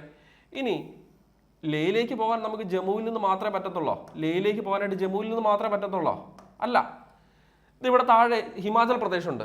ഹിമാചൽ പ്രദേശിലെ ലാഹുൽ സ്പിതി എന്നറിയപ്പെടുന്ന ഒരു സ്ഥലം. ഹിമാചൽ പ്രദേശിലെ സ്ഥലത്തിന്റെ പേരെന്താണ്? ലാഹുൽ, LAHUL, ലാഹുൽ സ്പിതി എന്നറിയപ്പെടുന്ന ഒരു വാലി. ഈ ലാഹുൽ സ്പിതി വാലിയിൽ നിന്ന് നമുക്ക് ലേയിലേക്ക് പോകുന്ന വഴിക്ക് ഒരു ചുരമുണ്ട്. ഇവിടെ ഒരു ചുരം വരുന്നുണ്ട് ഹിമാചൽ പ്രദേശിൽ. ഈ ചുരം വഴി നമുക്ക് എങ്ങോട്ട് പോകാം? ലേയിലേക്ക് പോകാം. ആ ചുരത്തിന്റെ പേരാണ്, ഹിമാചൽ പ്രദേശിലാണ് ഈ ചുരം വരുന്നത്. ഹിമാചൽ പ്രദേശിലാണ്. ചുരത്തിന്റെ പേരാണ് ബാരാലാച്ച ചുരം. ചുരത്തിന്റെ പേരെന്താ? ബാരാലാച്ച കഴിഞ്ഞിട്ട് ഒരു ലായും കൂടി ഉണ്ട്. ലാ എന്ന് വെച്ചാൽ ചുരം എന്നാ. ബാരാലാച്ച ലാ, കണ്ടോ? ബാരാലാച്ച ചുരം ഉണ്ട്. എവിടുന്ന് അങ്ങോട്ടാ? ലാഹുൽ സ്പിതി എന്നറിയപ്പെടുന്ന ഈ പോയിന്റിൽ നിന്ന് ലേയിലേക്ക് പോകുന്ന വഴിക്കാണ് ഈ ചുരം വരുന്നത്, ബാരാലാച്ച ചുരം വരുന്നത്. കണ്ടോ? ഇപ്പൊ ലേയിലേക്ക് നമുക്ക് ഇങ്ങനെ പോകാം. എവിടുന്ന് പോകാം? ഉറിയിൽ നിന്ന് അല്ലെ ശ്രീനഗറിൽ നിന്ന് നമ്മൾ കാർഗിലിലെത്തി അല്ലെ, സോജില ചുരം വഴിയാണ് പോകുന്നത്. അവിടെ നിന്ന് കാർഗിലിൽ നിന്ന് ലേയിലേക്ക് നമുക്ക് ഫോർട്ടുല ചുരം വഴി പോകാം. അങ്ങനെ ലേയിലേക്ക് പോകാം. അതല്ലാതെ ഹിമാചൽ പ്രദേശിൽ നിന്ന് നമുക്ക് ഏത് ചുരം വഴി തന്നെ? ഇവിടുത്തെ ബാരാലാച്ച, BL, ഹിമാചൽ പ്രദേശിലായി ചുരം ഉള്ളത് ബാരാലാച്ച. ചിനാബ് നദി ഉത്ഭവിക്കുന്നത് ആ ചുരത്തിനടുത്തു നിന്നാണ്. ബാരാലാച്ച ചുരത്തിനടുത്തു നിന്നാണ് ചിനാബ് നദി ഉത്ഭവിക്കുന്നത്. ക്ലിയർ അല്ലേ? അങ്ങനെ നമുക്ക് വേണമെങ്കിൽ യാത്ര ചെയ്യാം. ക്ലിയർ അല്ലേ? അപ്പോൾ രണ്ട് കാര്യങ്ങൾ ഞാൻ പറഞ്ഞു. ഇവിടുത്തെ ചുരങ്ങളെ പറ്റി പറഞ്ഞു. നമുക്ക് എങ്ങനെയൊക്കെ ലേയിലേക്ക് കണക്ട് ചെയ്യാൻ പറ്റും, സാധാരണക്കാർക്ക് എങ്ങനെയൊക്കെ ലേയിലേക്ക് കണക്ട് ചെയ്യാൻ പറ്റും. ഇവിടുത്തെ NH1നെ പറ്റി ഞാൻ പറഞ്ഞു. ഇനി മറ്റൊരു പ്രധാനപ്പെട്ട കാര്യം ഉണ്ട്. അതിനുവേണ്ടി നമുക്ക് ആദ്യം ഇത് കംപ്ലീറ്റ് ആക്കാം. ഈ LOC അതുപോലെ തന്നെ LAC രണ്ടും വരച്ചു. ജമ്മു, ശ്രീനഗർ. ഏകദേശം ഞാൻ വരയ്ക്കുന്നത് ജമ്മു കാശ്മീർ, ലഡാക്ക്. ജമ്മുവിൽ നിന്ന് ശ്രീനഗറിലേക്ക് നേരിട്ട് റെയിൽവേ ലൈൻസ് ഇല്ലായിരുന്നു. ജമ്മുവിൽ ചെന്നിറങ്ങിയിട്ട് അവിടുന്ന് ബസ്സിലൊക്കെ കയറി ഒരു പ്രത്യേക സ്ഥലം കഴിഞ്ഞാൽ പിന്നെ വീണ്ടും ട്രെയിനെ കയറി നമുക്ക് ശ്രീനഗറിൽ പോകാം. പക്ഷേ ഇവർ തമ്മിൽ ഡയറക്റ്റ് ട്രെയിൻസ് ഇല്ലായിരുന്നു. പക്ഷേ ഒരു പാലം വന്നതോടുകൂടി ആ ഒരു ട്രെയിൻ കണക്ടിവിറ്റി കിട്ടി. ഏതാണ് ആ പാലം എന്ന് പറയുന്നത്? ഇവിടെ ചിനാബ് എന്നറിയപ്പെടുന്ന ഒരു പാലമുണ്ട്. ജമ്മു കാശ്മീരിലെ റിയാസി എന്നറിയപ്പെടുന്ന ജില്ല, റീസി എന്നാണോ പ്രൊനൗൺസ് ചെയ്യേണ്ടതെന്ന് എനിക്ക് അറിയത്തില്ല. റിയാസി അല്ലെങ്കിൽ റീസി എന്നറിയപ്പെടുന്ന ഒരു ജില്ലയിൽ, ജമ്മു കാശ്മീരിലാണ് ജില്ല. കണ്ടോ? ജമ്മു കാശ്മീർ തന്നെ ഞാൻ വരച്ചേക്കുന്നത്. അവിടെ ഒരു പാലം വന്നു, ചിനാബ് പാലം. ഈ ചിനാബ് നദിക്ക് കുറുകെയാണ് ഈ പാലം ഉള്ളത്. എത്രയാ? 1315 മീറ്റർ നീളം, 359 മീറ്റർ ഉയരം അല്ലേ? 350 മീറ്റർ ഉയരത്തിലാണ് റിവർ ബെഡിൽ നിന്ന്. അതുപോലെ 1305 മീറ്റർ നീളം, അതിന് ലെങ്ത് ഉണ്ട്. 315 മീറ്റർ, 1315 മീറ്റർ നീളമുണ്ട്, 359 മീറ്റർ ഉയരമുണ്ട്. അങ്ങനെ ഒരു പാലം വന്നു റിയാസി ജില്ലയിലാണ്. ബാക്കൽ, കൗരി എന്നീ രണ്ട് സ്റ്റേഷനുകൾ ബന്ധിപ്പിക്കുന്ന, രണ്ട് റെയിൽവേ സ്റ്റേഷൻ ബന്ധിപ്പിക്കുന്ന ഈ പാലം. ആ പാലം വന്നതോടുകൂടി നമുക്ക് ജമ്മു, ഉധംപൂർ, അതേപോലെ തന്നെ ശ്രീനഗർ എന്നീ റെയിൽവേ ലൈനുകളുടെ കണക്ടിവിറ്റി കിട്ടി. മനസ്സിലായോ? വളരെ ഇമ്പോർട്ടൻ്റ് ആണ്. ജമ്മുവിലുള്ള ഈ പാലത്തെ പറ്റി ഓർക്കണം. ചിനാബ് പാലം, റിയാസി അല്ലെങ്കിൽ റീസി ജില്ലയിലാണ് ചിനാബ് പാലം ഉള്ളത്. ജമ്മു, അതുപോലെ തന്നെ ഇവിടെ ഉധംപൂർ എന്നറിയപ്പെടുന്ന മേഖലയുണ്ട്, ഉധംപൂർ, ശ്രീനഗർ അല്ലേ? ഈ ഒരു കണക്ടിവിറ്റി നമുക്ക് കിട്ടിയത് ഈ പറഞ്ഞ പാലം വന്നതോടുകൂടി. ഏത് പാലം വന്നതോടുകൂടി? നമ്മുടെ ചിനാബ് പാലം വന്നതോടുകൂടി അല്ലേ? അപ്പോൾ ഇത്രയും കാര്യങ്ങൾ നമുക്ക് ഈ ഒരു മേഖലയുമായി ബന്ധപ്പെട്ട് ഈ മേഖലയുടെ പ്രത്യേകതകളുമായി ബന്ധപ്പെട്ട് നിങ്ങൾ ഓർക്കും എന്ന് ഞാൻ വിചാരിക്കുന്നു. അല്ലെങ്കിൽ ഇതെല്ലാം നിങ്ങൾക്ക് മനസ്സിലായെന്ന് ഞാൻ വിചാരിക്കുന്നു. ഇനി നമുക്ക് ഇവിടുത്തെ മൗണ്ടൻ റേഞ്ചസ് നമുക്കൊന്ന് പറയാം. നോക്കി, ആദ്യം ഞാൻ ട്രാൻസ് ഹിമാലയത്തിലെ 3 മൗണ്ടൻ റേഞ്ചസ് ഒന്ന് വരയ്ക്കാം. ശേഷം അതിൻ്റെ പ്രത്യേകതകളെ പറ്റി പറഞ്ഞു പോകാം. First of all Karakoram. Karakoram ഇന്ത്യക്ക് പുറത്ത്, ശരിക്കും പറയുന്നത് അത് പാമിർ കെട്ട് എന്നറിയപ്പെടുന്നൊരു മേഖലയുണ്ട് ഇന്ത്യക്ക് നോർത്തിലായിട്ട്. Pamir knot, roof of the world എന്നൊക്കെ വിളിക്കുന്ന ഒരു മേഖല. ശരിക്കും അത് വരുന്നത് തജിക്കിസ്ഥാനിലാണ്. പ്രധാന അതിന് മേഖലകൾ വരുന്നത് തജിക്കിസ്ഥാനാണ്. അവിടെ നിന്ന് ഒരു മൗണ്ടൻ റേഞ്ച് ഇങ്ങനെ വരുന്നുണ്ട്. ഒരു മൗണ്ടൻ റേഞ്ച് കുറച്ചും കൂടെ നോർത്തിലേക്ക് ചേർത്ത് വേണം വരയ്ക്കാനായിട്ട്. ഓക്കെ, ഇതാണ് നമ്മുടെ പാമിർ കെട്ട്. അവിടെ നിന്ന് ഇങ്ങനെയൊരു മൗണ്ടൻ റേഞ്ച് ഇന്ത്യയിലേക്ക് വരുന്നുണ്ട്. അത് അക്സായി ചിന്നും കടന്ന് ടിബറ്റിലേക്ക് കടന്നു പോകുന്നുണ്ട്. ഈ മൗണ്ടൻ റേഞ്ചിൻ്റെ പേരാണ് കാരക്കോറം. ഞാനിവിടെ നേരത്തെ നിങ്ങൾക്ക് വരച്ച് കാണിച്ചു തന്നായിരുന്നു മൗണ്ട് K2 ഉണ്ടെന്ന് പറഞ്ഞു. ഇവിടെ POKയിൽ ഇന്ത്യയിലെ ഏറ്റവും ഉയരം കൂടി കൊടുമുടി, ലോകത്തിലെ 2ാമത്തെ ഉയരം കൂടി കൊടുമുടി, എവറസ്റ്റ് കഴിഞ്ഞാൽ അടുത്ത ഉയരം കൂടി കൊടുമുടി മൗണ്ട് K2. ഇപ്പോൾ അത് ഏത് മൗണ്ടൻ റേഞ്ചിലാണെന്ന് നിങ്ങൾ പറഞ്ഞേ? മൗണ്ടൻ റേഞ്ച് ചോദിച്ചാൽ ഇനി പറയേണ്ടത് കാരക്കോറം. സ്ഥലം ചോദിച്ചാൽ എന്ത് പറയണം? POK. ഞാൻ അതിനുവേണ്ടിയാ ആദ്യം സ്ഥലങ്ങൾ പരിചയപ്പെടുത്തി തന്നത്. സ്ഥലം ചോദിച്ചാൽ POK, മൗണ്ടൻ റേഞ്ച് ചോദിച്ചാൽ കാരക്കോറം. അതുപോലെ തന്നെ ഇതിൻ്റെ ഇവിടെയല്ലേ നമ്മുടെ സിയാച്ചിൻ ഗ്ലേഷ്യർ വരുന്നത് നോക്കിക്കേ. സിയാച്ചിൻ ഗ്ലേഷ്യർ വരുന്ന സ്ഥലം ചോദിച്ചാൽ ഏതാ പറയേണ്ടത്? ലഡാക്ക് എന്ന കേന്ദ്രഭരണ പ്രദേശം. സിയാച്ചിൻ ഗ്ലേഷ്യർ വരുന്ന ഏത് റേഞ്ചിലാണ്? മൗണ്ടൻ റേഞ്ചിലാണെന്ന് ചോദിച്ചാൽ എന്ത് പറയണം? സിയാച്ചിൻ ഗ്ലേഷ്യർ വരുന്ന ഏത് മൗണ്ടൻ റേഞ്ചിലാണെന്ന് ചോദിച്ചാൽ എന്ത് പറയണം? യെസ്, അത് കാരക്കോറം. സിയാച്ചിൻ ഗ്ലേഷ്യർ വരുന്നത് കാരക്കോറം റേഞ്ചിലാണ്. സിയാച്ചിൻ ഗ്ലേഷ്യർ വരുന്ന മേഖല ചോദിച്ചാൽ ലഡാക്കാണ്. സിയാച്ചിൻ ഗ്ലേഷ്യർ വരുന്ന മൗണ്ടൻ റേഞ്ച് ചോദിച്ചാൽ കാരക്കോറമാണ്. അപ്പം മൗണ്ട് K2 സിയാച്ചിനും എവിടെയാണെന്ന് പഠിക്കണം? കാരക്കോറം റേഞ്ചിലാണെന്ന് പഠിക്കണം. ഇവിടെ ഈ സിയാച്ചിൻ ഗ്ലേഷ്യറിന്റെ ഈ ഒരു നോർത്തേൺ മോസ്റ്റ് പോയിന്റ് എന്നറിയപ്പെടുന്നത് ഈ സ്ഥലം, സിയാച്ചിൻ ഗ്ലേഷ്യറിന്റെ ഈ നോർത്തേൺ മോസ്റ്റ് പോയിന്റ്, അത് ഇന്ത്യയുടെ കംപ്ലീറ്റ് അതോറിറ്റിയുള്ള പ്രദേശങ്ങളുടെയും നോർത്തേൺ മോസ്റ്റ് പോയിന്റാണ്. അതേതാണ്? ഇന്ദിരാക്കോൾ എന്നാണ് ആ സ്ഥലത്തെ വിളിക്കുന്നത്. എന്താ വിളിക്കുന്നത്? ഇന്ദിരാക്കോൾ. അപ്പോൾ അതും എവിടെയാണ്? അതും ലഡാക്കിൽ തന്നെയാണ്. കേന്ദ്രഭരണ പ്രദേശം ചോദിച്ചാൽ ലഡാക്കാണ്, അല്ലെങ്കിൽ പ്രദേശം ചോദിച്ചാൽ ലഡാക്കാണ്. മൗണ്ടൻ റേഞ്ച് ചോദിച്ചാൽ കാരക്കോറമാണ്. ഇനി ഈ കാരക്കോറം റേഞ്ച് ടിബറ്റിലേക്ക് ഇങ്ങനെ എക്സ്റ്റെൻഡ് ചെയ്ത് പോകുന്നുണ്ട്. ടിബറ്റിലേക്ക് നമ്മുടെ പഴയ SCERT ടെക്സ്റ്റ് പ്രകാരമാണെങ്കിൽ കാരക്കോറം റേഞ്ചിന്റെ ഈ ഒരു എക്സ്റ്റൻഷനെ അവർ കൈലാഷ് എന്നാണ് പുസ്തകത്തിൽ കൃത്യമായിട്ട് പ്രതിപാദിക്കുന്നത്. പക്ഷേ പല ഓതേഴ്സിൻ്റെയും, മജീദ് ഹുസൈൻ പോലെയുള്ള ഓതേഴ്സിൻ്റെ ഒക്കെ ടെക്സ്റ്റിൽ ലഡാക്കിൻ്റെ കണ്ടിന്യൂവേഷനാണ്, എക്സ്റ്റൻഷനാണ് കൈലാഷ് എന്നാണ് അവരുടെ ബുക്കുകൾ കൊടുത്തിട്ടുള്ളത്. നമുക്ക് പഴയ SCERT പറയുന്നത് അത് കാരക്കോറത്തിൻ്റെ എക്സ്റ്റൻഷനാണ് ഈ പറഞ്ഞ കൈലാഷ് റേഞ്ച്. ടിബറ്റിലേക്കുള്ള എക്സ്റ്റൻഷനാണ് കൈലാഷ് റേഞ്ച് എന്നാണ് പറയുന്നത്. കൈലാഷ് റേഞ്ചിൻ്റെ ഫുഡ് ഹിൽസിലാണ്, താഴ്വരയിലാണ് മാനസ് സരോവർ ലേക്ക് ഒക്കെ ഉള്ളത് ടിബറ്റിൽ. ക്ലിയർ? അപ്പോൾ ഒന്നാമത്തെ റേഞ്ച് കഴിഞ്ഞു. രണ്ടാമത്തെ റേഞ്ചിലേക്ക് വന്നു കഴിഞ്ഞാൽ രണ്ടാമത്തെ മൗണ്ടൻ റേഞ്ച്, ഇവിടുത്തെ രണ്ടാമത്തെ റേഞ്ചാണ് ലഡാക്ക് എന്നറിയപ്പെടുന്ന റേഞ്ച്. രണ്ടാമത്തെ മൗണ്ടൻ റേഞ്ചാണ് ലഡാക്ക് എന്നറിയപ്പെടുന്ന മൗണ്ടൻ റേഞ്ച്. ഉണ്ടോ? രണ്ടാമത്തെ മൗണ്ടൻ റേഞ്ചാണ് ലഡാക്ക്. ഈ ലഡാക്കിന്റെ ഫുഡ് ഹിൽസിലാണ് പ്രസിദ്ധമായ ലേ താഴ്വര. ഈ ലഡാക്കിന്റെ ഫുഡ് ഹിൽസിലാണ് പ്രസിദ്ധമായ ലേ താഴ്വരയുള്ളത്. ഏത് താഴ്വരയുള്ളത്? ലേ താഴ്വരയുള്ളത്. ഈ ലേ താഴ്വരയിലൂടെയാണ് ഇൻഡസ് റിവർ, സിന്ധു നദി കടന്നു പോകുന്നത്. ഈ ലേ വാലിനെ ചുറ്റിയാണ്. ക്ലിയർ അല്ലേ? ഇനി ധാരാളം ചുരങ്ങളുണ്ട്. ഞാൻ പറഞ്ഞായിരുന്നു ഓൾറെഡി ഇവിടെ ഒരു ചുരം ഉണ്ടെന്ന് പറഞ്ഞു. ഏതാണ്? ഖർദുംഗ്ല ചുരം. ഈ ലേയിനെ സിയാച്ചിനിലേക്ക് കണക്ട് ചെയ്യുന്നത് ഈ ഖർദുംഗ്ല ചുരമാണ്. ക്ലാസ്സിന്റെ തുടക്കത്തിൽ ഞാൻ ആ ചുരങ്ങൾ കൃത്യമായിട്ട് മാർക്ക് ചെയ്തപ്പോൾ പറഞ്ഞായിരുന്നു അല്ലേ? ഈ ലഡാക്ക് റേഞ്ചിലാണ് ഈ പറഞ്ഞ ഖർദുംഗ്ല ചുരം ഉള്ളത്. ഖർദുംഗ്ല ചുരം നമ്മൾ ലേയിൽ നിന്ന് ഇങ്ങനെ യാത്ര ചെയ്ത് ഈ ചുരം വഴി നമ്മൾ എങ്ങോട്ട് പോകും? സിയാച്ചിനിലേക്ക് പോകും. കണ്ടോ? സിയാച്ചിനിലേക്ക് പോകും. ക്ലിയർ ആണല്ലോ? ധാരാളം ചുരങ്ങളുടെ നാടെന്നൊക്കെയാണ് ലഡാക്കിനെ വിളിക്കുന്നത് തന്നെ. ലിറ്റിൽ ടിബറ്റ് എന്നൊക്കെയാണ് നമ്മൾ ലഡാക്കിനെ വിളിക്കുന്നത്. ക്ലിയർ? സിയാച്ചിൻ്റെ പ്രത്യേകതകൾ ധാരാളമുണ്ട്. സിയാച്ചിൻ ഗ്ലേഷ്യറിൻ്റെ പ്രത്യേകതകൾ ധാരാളം പറയാനുണ്ട്. ലോകത്തിലെ ഏറ്റവും ഉയരത്തിലുള്ള യുദ്ധഭൂമി, ലോകത്തിലെ ഏറ്റവും ഉയരത്തിലുള്ള ഹെലിപാഡ്, റോസാപ്പൂക്കൾ സുലഭം എന്നാണ് സിയാച്ചിൻ എന്ന വാക്കിൻ്റെ അർത്ഥം. സിയാച്ചിൻ ഹിമാലയിൽ നിന്ന് ഉത്ഭവിക്കുന്ന നദിയാണ് നൂബ്ര. ലോകത്തിന്റെ 3ാം ധ്രുവം, 3rd Paul of the earth എന്നൊക്കെ വിളിക്കുന്നത് സിയാച്ചിൻ ഗ്ലേഷ്യറിനെയാണ്. ക്ലിയർ അല്ലേ? അപ്പോൾ ലഡാക്ക് കഴിഞ്ഞ് ഇനി 3ാമത്തെ റേഞ്ചാണ് സസ്കർ റേഞ്ച്. ഈ സസ്കർ റേഞ്ച് ഓൾമോസ്റ്റ് ജമ്മുവിന്റെ ലഡാക്കിന്റെ ബോർഡറിലൂടെ കണ്ട. ഈ ബോർഡർ എന്ന് പറയുന്നത് തന്നെ ഇവരെ തമ്മിൽ വേർതിരിക്കുന്ന ബോർഡർ തന്നെ സസ്കർ റേഞ്ചാണ്. എന്താണ്? സസ്കർ റേഞ്ചാണ്. സസ്കർ റേഞ്ചിന്റെ ഫുഡ് ഹിൽസിലാണ്, അല്ലെങ്കിൽ സസ്കർ റേഞ്ചുമായി ബന്ധപ്പെട്ടാണ് നമ്മൾ എന്ത് പഠിക്കുന്നത്? സസ്കർ റേഞ്ചിന്റെ ഈ പടിഞ്ഞാറ് വശത്തായിട്ട്. അപ്പോൾ ഇത് സസ്കർ റേഞ്ച് ഒന്നുകൂടെ വരയ്ക്കാം. സസ്കർ റേഞ്ച് അതിൻ്റെ ഈ ഭാഗത്തായിട്ടാണ് കാർഗിൽ ഉള്ളത്. കേട്ടോ? സസ്കർ റേഞ്ചുമായി ബന്ധപ്പെട്ടാണ് എന്തുള്ളത്? കാർഗിൽ ഉള്ളത്. സസ്കർ റേഞ്ച് കടന്നു പോകുന്നിടത്താണ് സസ്കർ റേഞ്ചിന്റെ മറ്റൊരു ഫുഡ് ഹിൽസ് തന്നെയാണ് ദ്രാസ് ഉള്ളത്. സസ്കർ റേഞ്ചുമായി ബന്ധപ്പെട്ടാണ് അപ്പോൾ ദ്രാസ് പഠിക്കേണ്ടത്. സസ്കർ റേഞ്ചുമായി ബന്ധപ്പെട്ടാണ് കാർഗിൽ പഠിക്കേണ്ടത്. കണ്ടോ? ദ്രാസ്. ഇപ്പോൾ ദ്രാസ് എന്ന് പറയുമ്പോൾ അറിയാമല്ലോ, ഇന്ത്യയിലെ ഏറ്റവും തണുപ്പുള്ള ഇൻഹാബിറ്റഡ് പ്ലേസ്, ജനവാസ മേഖല എന്നാണ് എന്തിനെ വിളിക്കുന്നത്? ദ്രാസിനെ വിളിക്കുന്നത്. ലോകത്തിലെ ഏറ്റവും തണുപ്പുള്ള ജനവാസ മേഖല എന്നാണ് എന്തിനെ വിളിക്കുന്നത്? ദ്രാസിനെ വിളിക്കുന്നത്. അപ്പോൾ 3 റേഞ്ചസ് ഞാൻ പരിചയപ്പെടുത്തി: കാരക്കോറം, ലഡാക്ക്, സസ്കർ. കാരക്കോറം, ലഡാക്ക്, സസ്കർ 3 റേഞ്ചസും ഞാൻ കൃത്യമായിട്ട് പരിചയപ്പെടുത്തിയിട്ടുണ്ട്. ഓരോ റേഞ്ചുമായി ബന്ധപ്പെട്ട കാര്യങ്ങളെ പറ്റി ഞാൻ പറഞ്ഞു. ഇനി ആ ചുരങ്ങളൊക്കെ ഏത് റേഞ്ചിൽ വരും എന്ന് പറഞ്ഞു കഴിഞ്ഞാൽ ഈ ടോപ്പിക്ക് നമുക്ക് അവസാനിപ്പിക്കാം. ഈ നമ്മൾ നേരത്തെ പറഞ്ഞ ചുരങ്ങളൊക്കെ ഏത് റേഞ്ചിൽ വരും, അല്ലെങ്കിൽ അത് നമ്മുടെ NCERT ടെക്സ്റ്റിനകത്ത് പ്രതിപാദിക്കുന്നുണ്ട്. ഡിഗ്രി ലെവൽ ആയതുകൊണ്ട് NCERT ടെക്സ്റ്റിനകത്തുള്ള ആ ഒരു പോയിന്റോട് നമുക്ക് പഠിക്കണം. ആദ്യമായിട്ട് നമ്മുടെ ഖർദുംഗ്ല ചുരമാണ്. കണ്ടോ, ഇതാണ് ഖർദുംഗ്ല ചുരം. ലേ എന്നറിയപ്പെടുന്ന മേഖലയെ ഈ ചുരം വഴിയാണ് എങ്ങോട്ട് കണക്ട് ചെയ്യുന്നത്? സിയാച്ചിനിലേക്ക് കണക്ട് ചെയ്യുന്നത്, അല്ലേ? രണ്ടാമത്തെ ചുരം ഇവിടെ വരുന്ന ഇതുണ്ട്, ഈ ചുരം നോക്കിക്കോണം. ചുരത്തിന്റെ പേര് ഞാൻ പറയാം. ഈ ചുരത്തിന്റെ പേരാണ് ഫോർട്ടുല ചുരം. ഫോർട്ടുല ചുരമാണ് കാർഗിലിൽ നിന്ന് ദ്രാസ് വഴി എങ്ങോട്ട് പോകുന്നത്? ലേയിലേക്ക് പോകുന്നത്. ഇതാണല്ലോ ലേ, ഉണ്ടോ? അപ്പോൾ ഒരാൾക്ക് കാർഗിലിൽ നിന്ന്, ഇതാണ് കാർഗിൽ, ഈ ഒരു പോയിന്റാണ് കാർഗിൽ, കേന്നിടാം. കാർഗിലിൽ നിന്ന് ലേയിലേക്ക് വരണമെന്നുണ്ടെങ്കിൽ ഫോർട്ടുല ചുരം, അവിടുന്ന് ലേയിൽ നിന്ന് സിയാച്ചിനിലേക്ക് പോകണമെന്നുണ്ടെങ്കിൽ ഈ ചുരം, അതേതാണ് ഖർദുംഗ്ല ചുരം. ഇനി സോജിലയും കൂടെ പറയണം. സോജില ചുരം വരുന്നത് ഇത് ഈ കാരക്കോറം, ലഡാക്ക്, സസ്കറിലല്ല, ഹിമാലയത്തിന്റെ റേഞ്ച് ആയിട്ടുള്ള ഹിമാദ്രിയിലാണ് കേട്ടോ. ഹിമാദ്രിയിലാണ് ഏത് ചുരം വരുന്നത്? സോജില ചുരം വരുന്നത്.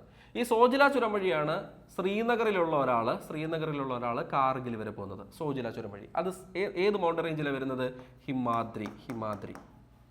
ഇനി അത് കഴിഞ്ഞാൽ പിന്നെ അടുത്തത് പീർപ്പാഞ്ചാൽ എന്നറിയപ്പെടുന്ന റേഞ്ചാണ് വരുന്നത്. ഏത് റേഞ്ചാ? പീർപ്പാഞ്ചാൽ. നമ്മൾ ഇതിനെ ഹിമാചൽ എന്ന് വിളിക്കാറുണ്ട്. ജമ്മു കാശ്മീരിൽ പീർപ്പാഞ്ചാൽ റേഞ്ച് ഹിമാചൽ എന്നറിയപ്പെടുന്നു. ഇവിടെ ഒരു ചുരം വരുന്നുണ്ട്. ഈ ചുരത്തിന്റെ പേരാണ് ബെനിഹൽ. ഈ ബെനിഹൽ ചുരം വഴിയാണ് ഒരാൾ ജമ്മുവിൽ നിന്ന് ഈ ബെനിഹൽ ചുരം വഴിയാണ് ഒരാൾ എങ്ങോട്ട് പോകുന്നത്? ശ്രീനഗറിലേക്ക് പോകുന്നത്. ബെനിഹൽ ചുരം വഴിയാണ് ശ്രീനഗറിലേക്ക് പോകുന്നത്. കണ്ടോ? അപ്പോൾ ബെനിഹൽ ചുരം ഏത് റേഞ്ചിലാണെന്ന് മനസ്സിലായില്ലേ? പീർപ്പാഞ്ചാൽ. കണ്ടോ? പീർപ്പാഞ്ചാൽ റേഞ്ച്. ഹിമാദ്രി റേഞ്ചിൽ വരുന്നത് സോജില. ഹിമാദ്രി റേഞ്ച് വരുന്നത് സോജില. ഇനി സസ്കർ റേഞ്ചിൽ വരുന്നത് ഫോർട്ടുല. പി എന്ന് ഇടുന്നുള്ളൂ, PH എന്നിടാ, ഫോർട്ടുല. ഇനി ലഡാക്ക് റേഞ്ചിൽ വരുന്നത് ഖർദുംഗ്ല. ബന്ധിപ്പിക്കുന്ന സ്ഥലങ്ങളൊക്കെ കൃത്യമായിട്ട് മനസ്സിലാവുന്നുണ്ടെന്ന് ഞാൻ വിചാരിക്കുന്നു. ഒന്നുകൂടെ പറയാം. ഒരാൾ ജമ്മുവിൽ നിന്ന് യാത്ര തുടങ്ങുന്നു. ആദ്യം ബെനിഹൽ ചുരം വഴി, ഞാൻ വട്ടമിട്ടേക്കുന്നതാണ് ചുരം, ബെനിഹൽ ചുരം വഴി ശ്രീനഗറിലെത്തി. ശ്രീനഗറിൽ നിന്ന് ഏത് ചുരം? സോജില ചുരം വഴി, ഹിമാദ്രി നിരയിലുള്ള സോജില ചുരം വഴി കാർഗിലെത്തി. കാർഗിലിൽ നിന്ന് സസ്കർ നിരയിലുള്ള ഫോർട്ടുല ചുരം വഴി എവിടെത്തി? ലേയിലെത്തി. ലേയിൽ നിന്ന് ലഡാക്ക് റേഞ്ചിലുള്ള ഖർദുംഗ്ല ചുരം വഴി എവിടെ എത്തി? സിയാച്ചിനിലെത്തി. കണ്ടോ? അപ്പോൾ ഒരാൾക്ക് സിയാച്ചിനിലേക്ക് ജമ്മുവിൽ നിന്ന് യാത്ര തുടങ്ങിയാൽ ഏതൊക്കെ ചുരം ക്രോസ് ചെയ്ത് ഇവിടെ എത്താൻ പറ്റും എന്നുള്ളത് ഈ ഒരു മാപ്പിൽ നിന്ന് നിങ്ങൾക്ക് വ്യക്തമായെന്ന് വിചാരിക്കുന്നു. ക്ലിയർ? ഞാൻ ബാക്കിയുള്ള റേഞ്ചസിനെ പറ്റി ഒന്നും കാര്യമായിട്ട് പറയുന്നില്ല. കാരക്കോറം, ലഡാക്ക്, സസ്കറിനെ പറ്റി മാത്രമേ ഈ ഒരു ക്ലാസ്സിൽ പറയുന്നുള്ളൂ. പറഞ്ഞ കാര്യങ്ങൾ വ്യക്തമായെന്ന് വിചാരിക്കുന്നു. ഇത്ര പറയാനുള്ളൂ. ഒത്തിരി കാര്യമായിട്ട് പഠിപ്പിക്കാനൊന്നുമില്ല. മാപ്പ് തന്നെ കണ്ട് നമുക്ക് എല്ലാ കാര്യങ്ങളും പഠിക്കാം. ഇനി ഇതിന്റെ ആവറേജ് ഹൈറ്റ് പുതിയ SCERT ടെക്സ്റ്റ് പറയുന്നത് 3000 മീറ്റർ, പഴയ 10ാം ക്ലാസ്സിലെ SCERT ടെക്സ്റ്റ് പറയുന്നു 6000 മീറ്റർ. ഇവർക്ക് എന്ത് പറ്റിയെന്ന് അറിയത്തില്ല. പുതിയ ടെക്സ്റ്റ് വന്നപ്പോൾ എങ്ങനെ 3000 മീറ്റർ കുറഞ്ഞെന്ന് എനിക്കറിയത്തില്ല. പഴയ SCERT ടെക്സ്റ്റിൽ 6000 മീറ്റർ എന്നായിരുന്നു. അതാണ് ശരിക്കും യഥാർത്ഥ ഉത്തരം. ഒരിക്കലും 3000 മീറ്റർ ഒന്നും ഒരു ട്രാൻസ് ഹിമാലയത്തിന്റെ ഹൈറ്റ് വരത്തില്ല. സമുദ്രനിരപ്പിൽ നിന്ന് 3000 മീറ്റർ എന്ന് പറഞ്ഞാൽ ആനമുടി എന്ന് പറയുന്ന കൊടുമുടിയേക്കാൾ ഒരു 300 മീറ്റർ കൂടെ കൂടുതലുണ്ടെന്നേ ഉള്ളൂ. അവിടെ എങ്ങനെയാണ് ഇത്രയും വലിയ ഗ്ലേഷ്യേഴ്സ് ഉണ്ടാകുന്നത് 3000 മീറ്റർ വെച്ചുകൊണ്ട്? അല്ല, ശരിക്കും 6000 ആണ്. പക്ഷെ പുതിയ പുസ്തകത്തിൽ 3000 കൊടുത്തേക്കുന്നു. പുതിയ പുസ്തകത്തിലേതേ PSC അംഗീകരിക്കത്തുള്ളൂ എന്നാണ് ഞാനും കരുതുന്നത്. നമ്മൾ ചലഞ്ച് ചെയ്യുന്ന സമയത്ത് ടെക്സ്റ്റ് വെച്ചിട്ട് ചലഞ്ച് ചെയ്യും കൂടുതൽ ആളുകളും. അപ്പോൾ അത് ക്യാൻസൽ ആയി പോകും ഇങ്ങനെയുള്ള ചോദ്യങ്ങളൊക്കെ വരുമ്പോൾ. കാരണം പിള്ളേർ പുസ്തകം വായിച്ചിട്ട് അത് വെച്ചിട്ട് ചലഞ്ച് ചെയ്യും. ഇനി ഇതിന്റെ ആവറേജ് ലെങ്ത് എന്ന് പറയുന്നത് 965 മീറ്റർ ആണ്. മൊത്തം ട്രാൻസ് ഹിമാലയത്തിന്റെ പറയുന്നത്. കാരക്കോറം മാത്രമല്ല, കാരക്കോറം, ലഡാക്ക്, സസ്കർ ഒന്നിച്ച് ട്രാൻസ് ഹിമാലയത്തിന്റെ മൊത്തത്തിലുള്ള ലെങ്താണ് പറയുന്നത്. ട്രാൻസ് ഹിമാലയത്തിന്റെ മൊത്തത്തിലുള്ള വീതി എന്ന് പറയുന്നത് 40 കിലോമീറ്ററാണ്. ഓക്കെ, ബാക്കി ഇവിടെ പറഞ്ഞു. കാരക്കോറം 1ാമത്തെ റേഞ്ച്, വേറെ ഒന്നും ഞാൻ പറഞ്ഞിട്ടുണ്ടല്ലോ. ലഡാക്ക് 2ാമത്തെ റേഞ്ച്, 3 സസ്കർ. ഇതാണ് ട്രാൻസ് ഹിമാലയം. ട്രാൻസ് ഹിമാലയം കഴിഞ്ഞാൽ പിന്നെ അതിന്റെ താഴോട്ട് നമുക്ക് ഹിമാലയത്തിലെ റേഞ്ചസ് കാണാൻ സാധിക്കും. ഏതൊക്കെയാണ്? ഹിമാദ്രി, അല്ലേ? ഹിമാദ്രി അങ്ങ് വരെയുണ്ട്. വലിയ റേഞ്ചാണ് ഹിമാദ്രി. കേട്ടോ? ഇവിടുന്ന് തുടങ്ങി ഈ ഒരു പോയിന്റിൽ തുടങ്ങിയാൽ ഇങ്ങൊരു പോയിന്റ് വരെയുണ്ട് ഹിമാദ്രി. 2ാമത്തെ റേഞ്ച് ഇതാണ് പീർപ്പാഞ്ചാൽ. ഹിമാചൽ റേഞ്ച് കാശ്മീരി അറിയപ്പെടുന്ന പേരാണ് പീർപ്പാഞ്ചാൽ. ഈ പീർപ്പാഞ്ചാൽ റേഞ്ചിലാണ് ഞാൻ പറഞ്ഞ ബെനിഹൽ ചുരം ഉണ്ടെന്ന് പറഞ്ഞത്. ജമ്മുവിൽ നിന്ന് ശ്രീനഗറിലേക്ക് പോകാനുള്ള ബെനിഹൽ ചുരം ഉള്ളത് ഈ പീർപ്പാഞ്ചാൽ റേഞ്ചിലാണ്.